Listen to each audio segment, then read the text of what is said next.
പക്ഷെ വണ്ടിയുടെ ഒരു ബ്രേക്ക് ഡൗൺ ആയിട്ടൊരു സംഭവം ഉണ്ടായിരുന്നു. അത് തുർക്കിയിൽ സമാസാത്ത് എന്ന് പറഞ്ഞൊരു സ്ഥലമുണ്ട്. അതൊരു ഫോറസ്റ്റ് ഏരിയ ആണ്. ഓക്കെ. അവിടെ ഞങ്ങളിങ്ങനെ ഒരു മോർണിംഗ് തുർക്കി വരെ എൻ്റെ ഒരു ഫ്രണ്ടും കൂടി ഉണ്ടായിരുന്നു നമ്മുടെ കൂടെ ഈ യാത്രയിൽ. അപ്പം ഞങ്ങൾ അവരെയൊന്നും ബുദ്ധിമുട്ടിക്കാതെ ഞങ്ങൾ ഒരു ഏർലി മോർണിംഗ് ഡ്രൈവ് ഒരു ഫോറസ്റ്റോട്ട് പോയതായിരുന്നു. ഓക്കെ. അപ്പോഴേ ഇതേപോലെ വണ്ടിയുടെ ഒരു റേഡിയേറ്ററിൻ്റെ പൈപ്പ് ഒന്ന് പൊട്ടി. ഓക്കെ. അതൊരു ഫോറസ്റ്റിൻ്റെ അകത്ത് വെച്ചിട്ടായിരുന്നു.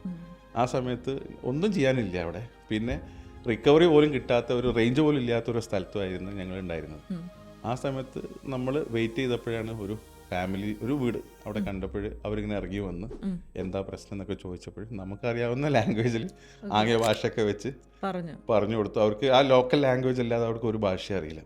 അങ്ങനത്തെ ഒരു സിറ്റുവേഷനിൽ അവർ അവരുടെ ഹസ്ബൻഡിനെയും കൂട്ടി വന്നിട്ട് നമ്മുടെ വണ്ടി അവർ ശരിയാക്കി തരച്ചത്.